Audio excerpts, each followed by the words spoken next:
Well, welcome everyone. My name is Topouzian. I am the Executive Director for Michigan Venture Capital Association. And this is part of our ongoing webinar series that we've been offering really for the past several weeks. Been trying to do these on a weekly basis to really cover a wide variety of topics that really surround COVID-19. We record these and put them on our YouTube channel so folks can certainly reference them afterward.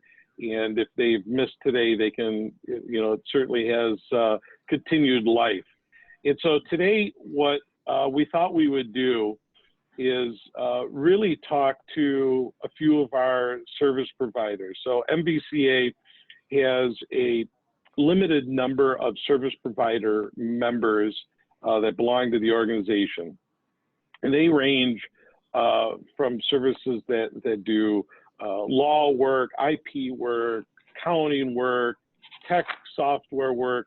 Really, these are companies that have benefit, certainly within the ecosystem, provide benefit and receive benefit. So what we thought we would do today is kind of put a new panel together with these three individuals that I'm going to introduce, and really kind of talk about what their companies do a bit and the types of resources and thoughts that they have, surrounding COVID-19. Really to talk about what businesses, entrepreneurs can do now, even, versus when we come out of this crisis. It seems like we're never coming out of it, but we certainly will.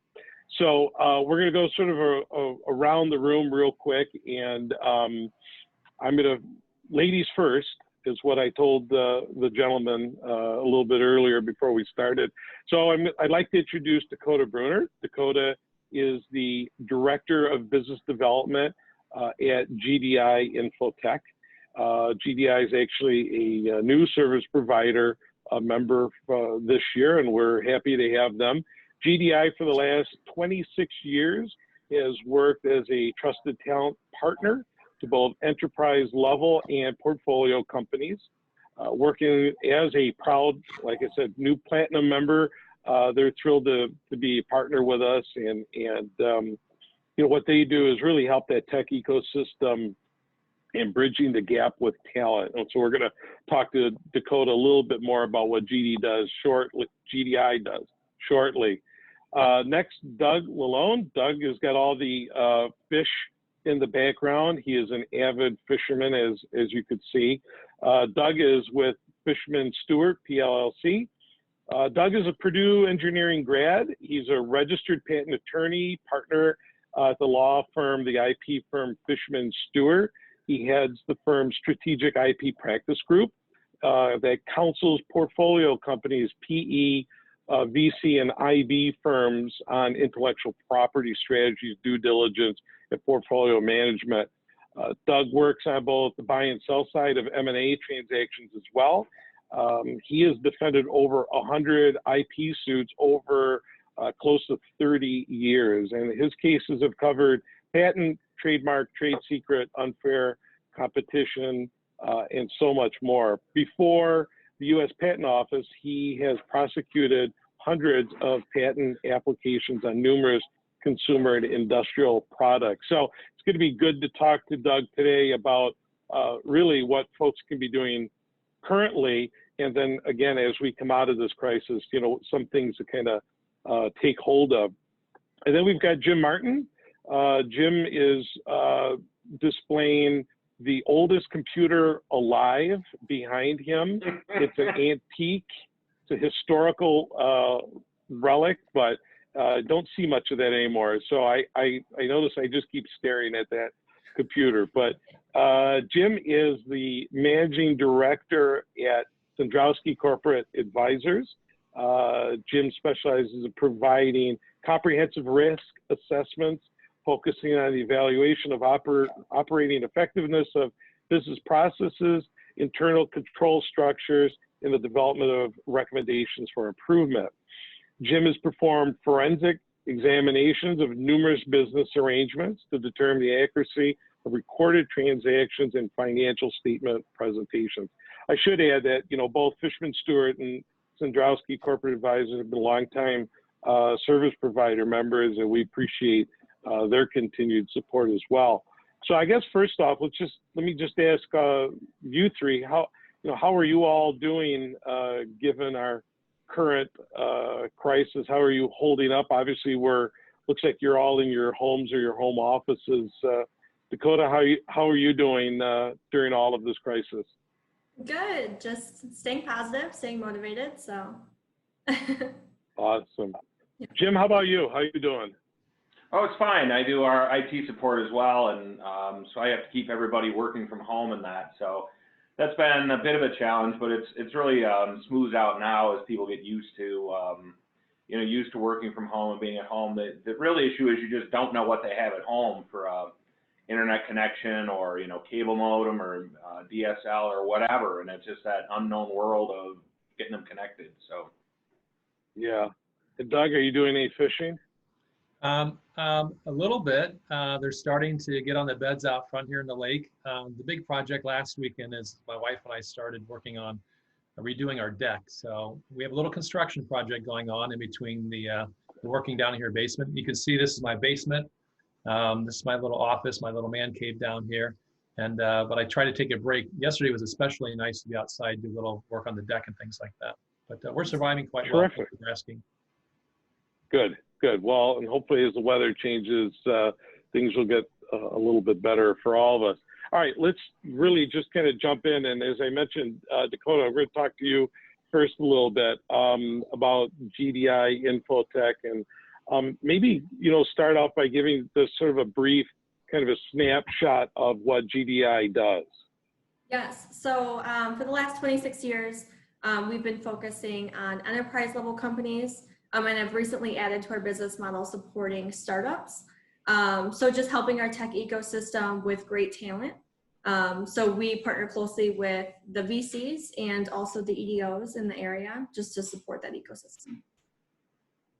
And so how are you working with startups right now that, everybody is talking about sort of the cash crunch? So how is that, how are you working with startups that are low on their cash reserves right now? Yeah, so both even our enterprise level companies are also experiencing the same hiring freezes that we're seeing in our startups. So that is kind of the board. We're seeing the hiring freezes, but we are also preparing for when we come out of this. So we're looking at creating a candidate engagement hub to support with any layoffs, and to support with outplacement, just to help get those candidates back on track and back into our ecosystem after this. So. Great. So Doug, let's talk a little patent and trademark process. As you've kind of said in the past, it's, this is a expensive proposition, and as we're talking about this kind of cash crunch, what are some of the ways entrepreneurs and company owners could save money at this time? Well, I think from an IP standpoint, one of the things all of the innovators out there should be aware of right now is last week the Patent Office issued a new set of guidelines in view of the crisis, where they're now allowing inventors who have pending applications to take 30-day extensions without any fees, so they can defer the time period to actually respond to patents. On the trademark side, if you have brands pending with the Trademark Office, if you have applications pending, you can take extensions for free. So the Patent Office has stepped up to provide free extensions for innovators. The things we're seeing innovators right now are doing, they're coming up with a lot of things dealing with the solutions to the crisis we're in right now. Mm-hmm. So things we're recommending to the innovators is to, when you can, we understand some of them are very busy right now. They're running at capacity. Some are at the opposite end of the spectrum. But those who are doing some really unique innovating right now with some new technologies, we're suggesting that they take the precautions of noting what those innovations are, logging them in, noting who the inventors are, and when they come out of this crisis, have basically the paperwork available so that they're ready to file their patent applications on time, so on and so forth. Yeah. Doug, can you talk about what some of those steps should be that these innovators should be taking right now? Right.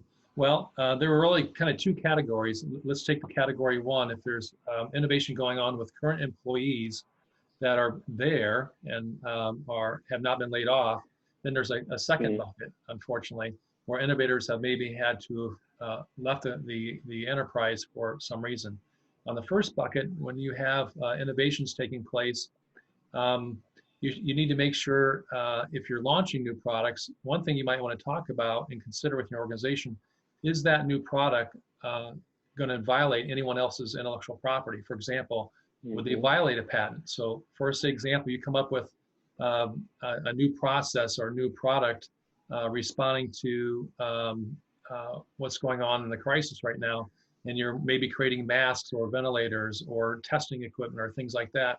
It's possible that the original innovators of those technologies may have a patent on that space. So you might want to stop and ask yourself, well, if I go into production with a brand new product right now, am I going to violate someone else's patent?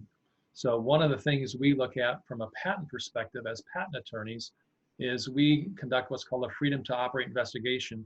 Basically, that's a look at the landscape to make sure you're not stepping on someone else's toes, so you're not violating their patents. So to answer the first question, you need to be maybe making sure if you're launching new products right now, you're not violating someone else's patent. And quickly on the second part of that, if someone maybe has innovated, but those employees are leaving, you need to really make sure that you document what those innovations are. They're typical things with employment agreements and non-competes and things like that. That's not the topic of my conversation here.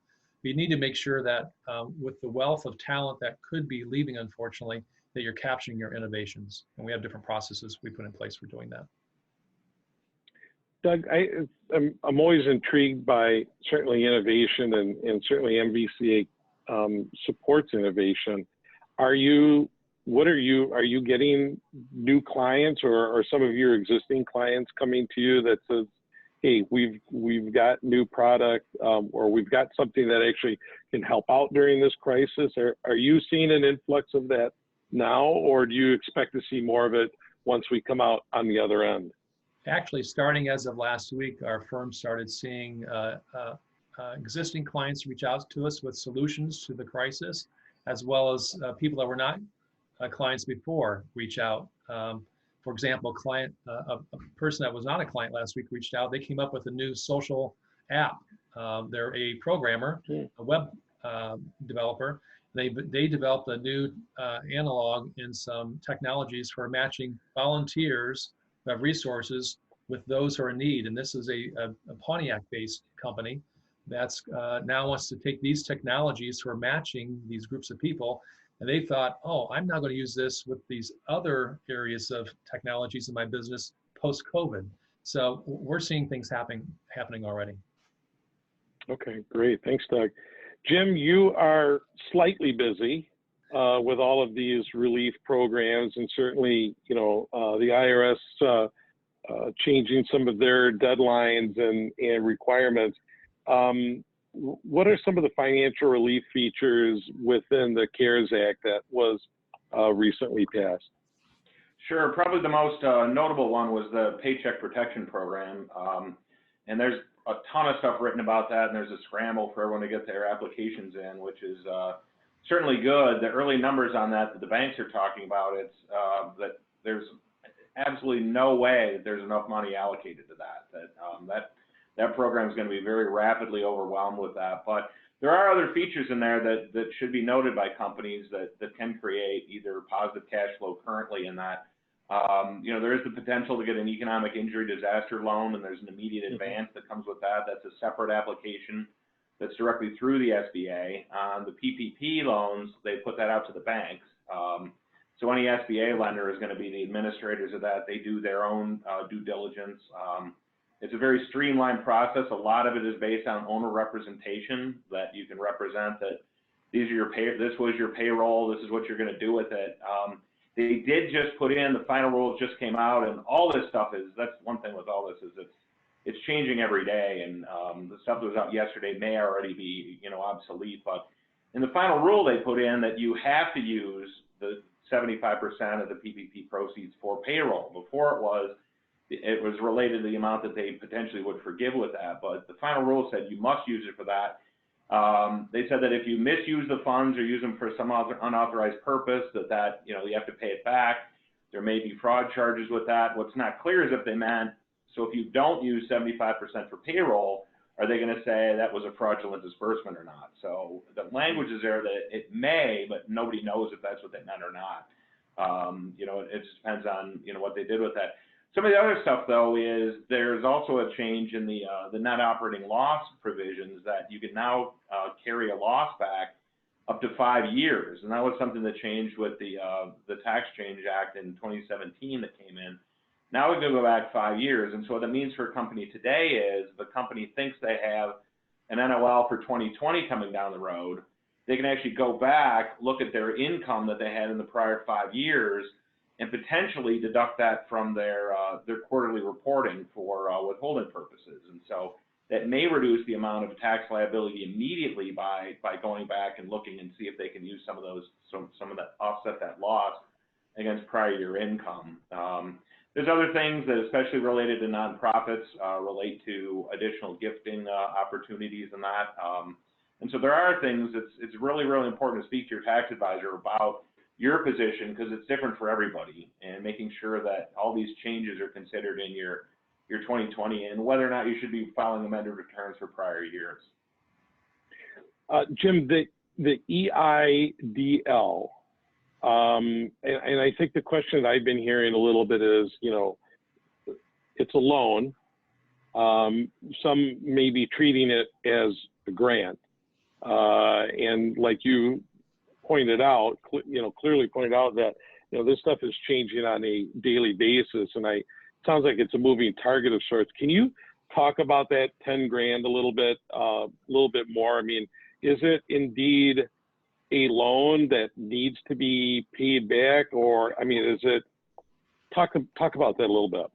Yeah, the 10 grand advance, they say no, that is in essence a grant, and even if you apply for it and they give you the grant and you're not successful in getting the whole loan, you don't have to repay the advance, is what they've said so far. And again, I've not heard the SBA has issued any of these yet, and I don't know the stories behind that. The truth may be something else when it comes out, but right now they're saying that yes, if you apply for it and you can apply for the advance, if everything looks okay, they'll green light the advance. You know, it is 10,000, so I mean that's not a tremendous amount of money in a lot of situations, but apparently that is something they're just forgiving that out of the gate. So. Yeah, well, every penny helps, and hopefully we'll see more of these programs come out. I know that the initial stimulus really just flooded websites for people to be able to even apply for these things, and in some cases the money has run out. I think the MEDC's program closed out, I think, early on, and I've seen some different folks that are doing some online programs that have just been certainly flooded. So hopefully we'll see more of that going forward. Dakota, let's go back to you and just see what have you seen within the startup community now that everybody is going through this crisis. I mean, as far as their hiring, I mean, GDI handles a lot of that sort of tech support in that regard. So what are you seeing in that space? So in the intermittent time while we get through this, a lot of our focus now that there is a hiring freeze is how can we support with outplacement? So it kind of goes back to what I initially mentioned about us creating an engagement hub to offer to both enterprise level and startup clientele, and then also sharing that with the VCs to then share with the portfolio companies, just to help, whether the layoffs are happening in, cybersecurity or Salesforce or what have you, any cloud technology. We'll have everyone who was impacted by the layoff be able to create their own profile and then be streamlined by that industry so that they can quickly jump into a team when companies are ready to pull that trigger.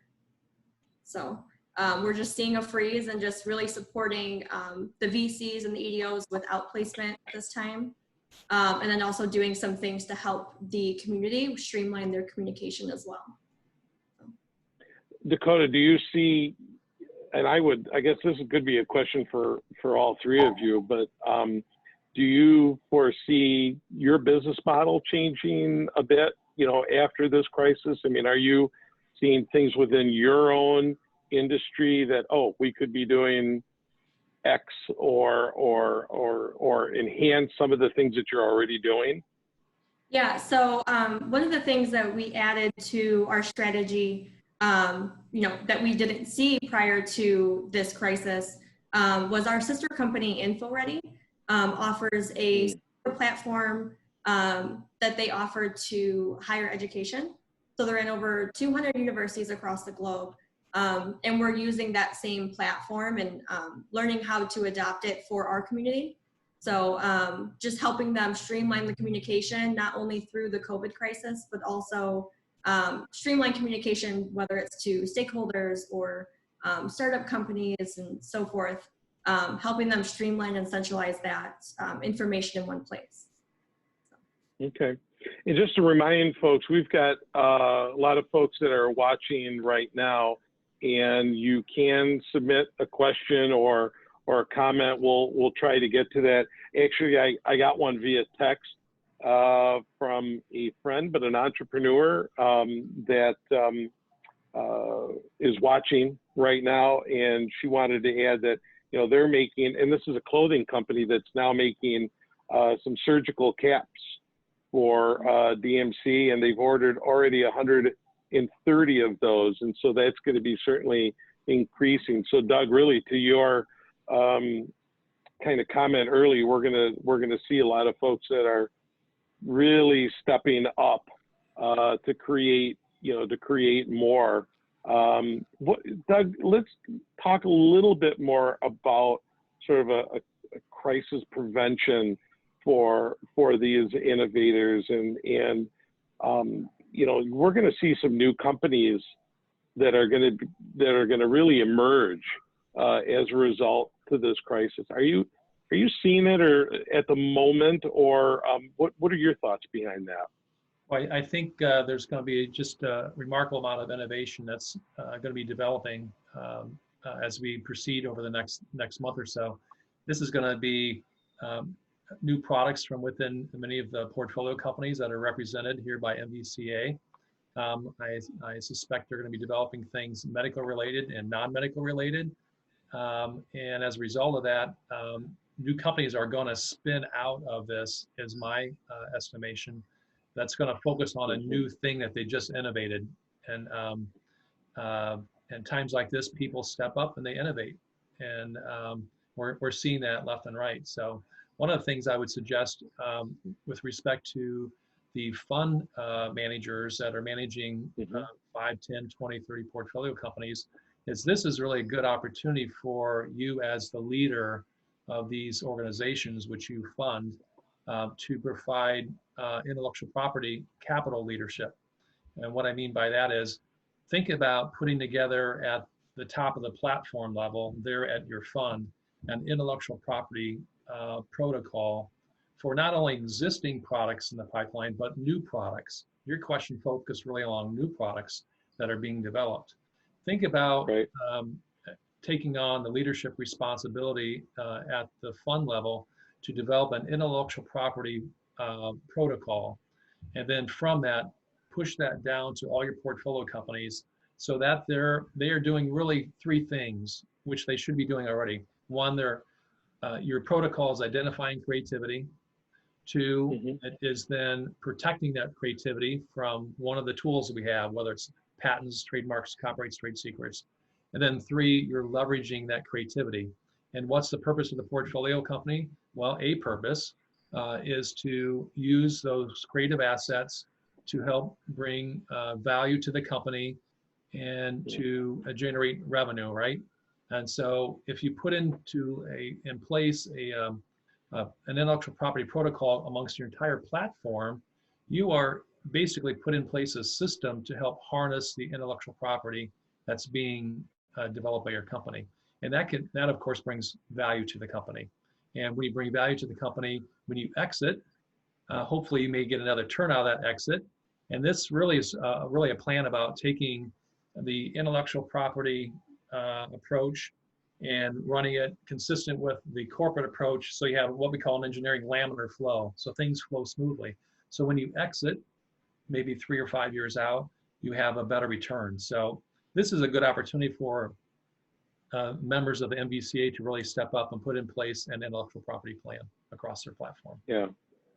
Thanks, Doug. Yeah, that's a very good comment. And maybe as a follow-up to this, we've got a question that I think is pretty pertinent. I don't know if you could see it, but this individual filed for a patent, but they decided not to move forward with the patent.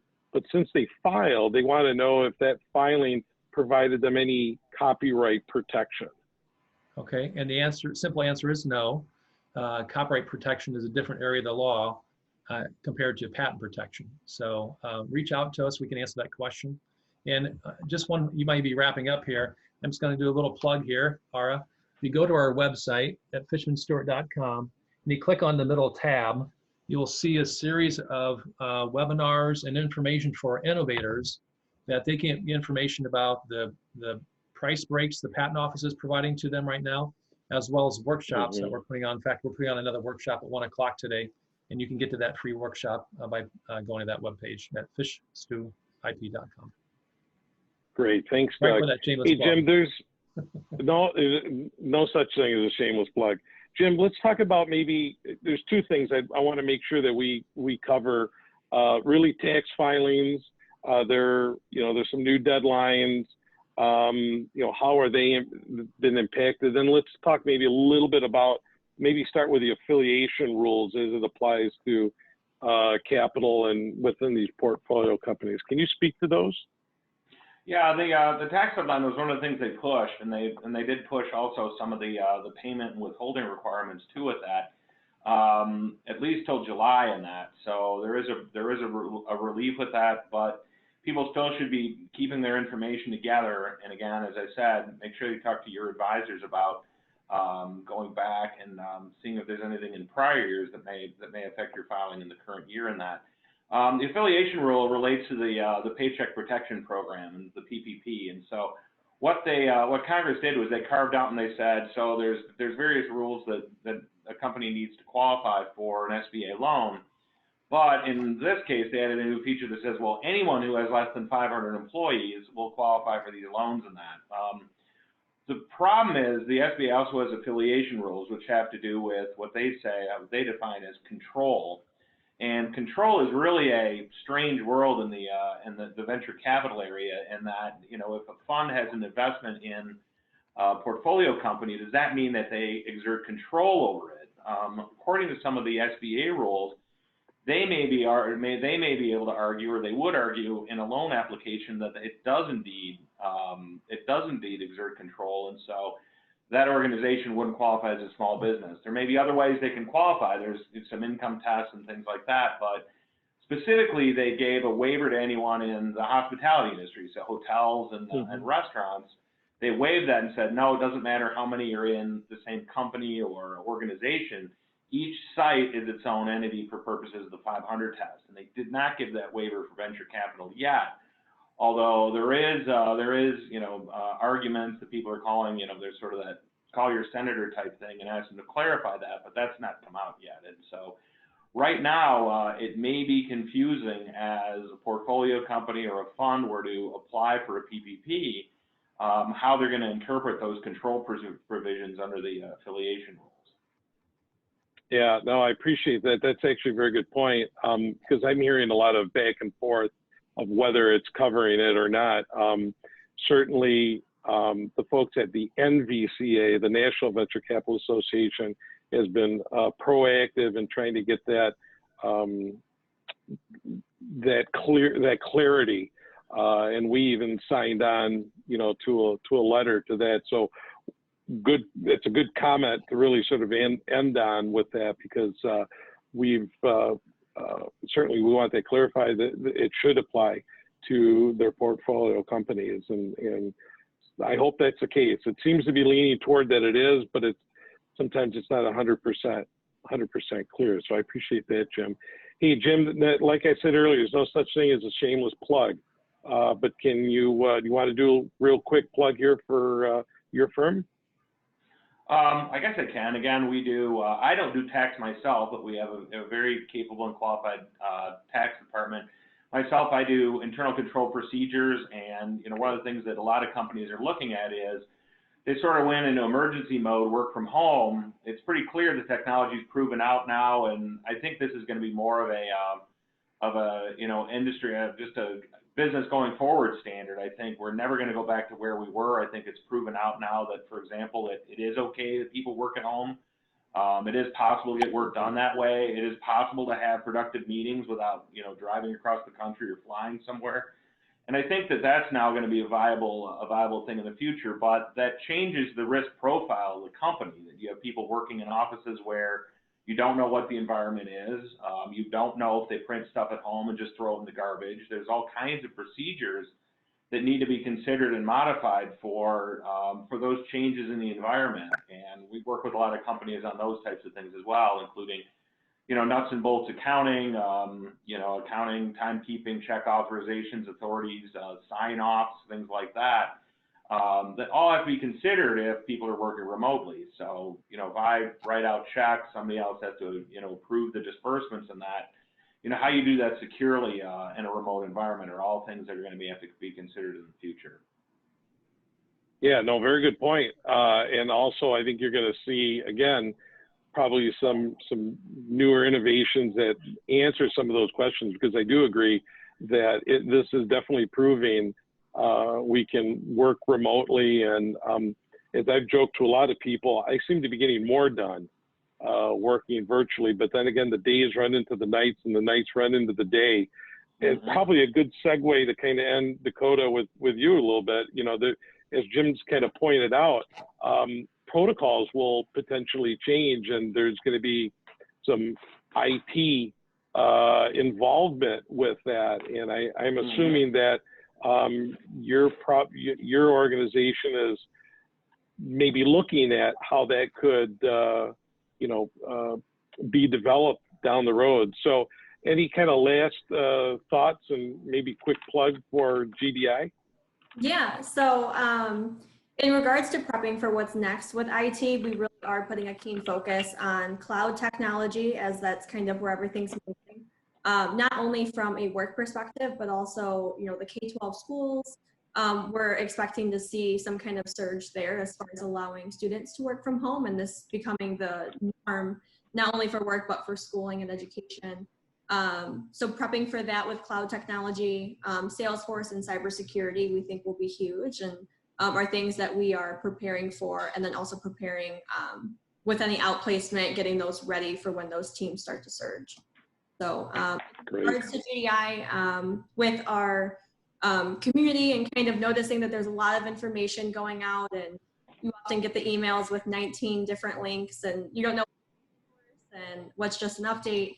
We are offering that engagement hub service to our community completely free of charge. So we're having those conversations with the chambers, community foundations, VCs, as well as all of the smart zones in Michigan. So if that's something anyone's interested in, please reach out to me directly, and we can set up a quick demo for you.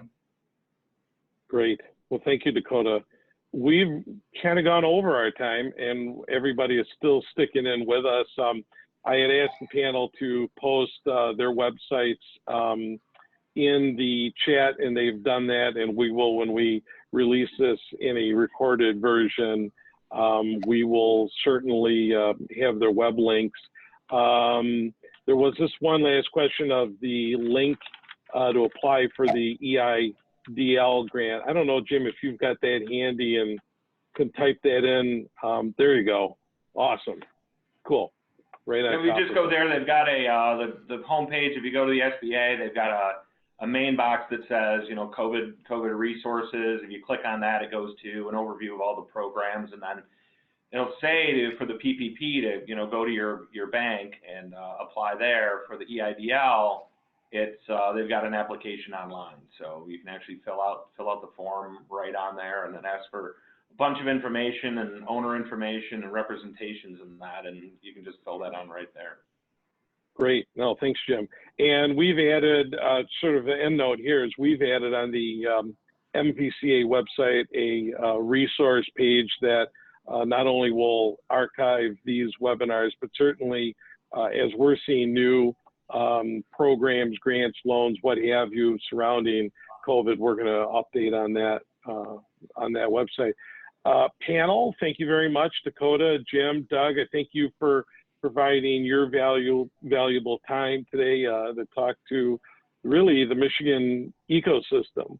And with that, again, my name is Topouzian with Michigan Venture Capital Association. And for more information about us, you can go to michiganvca.org.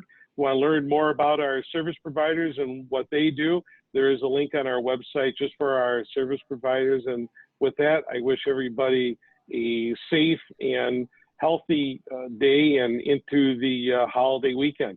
Take care, all. Thanks.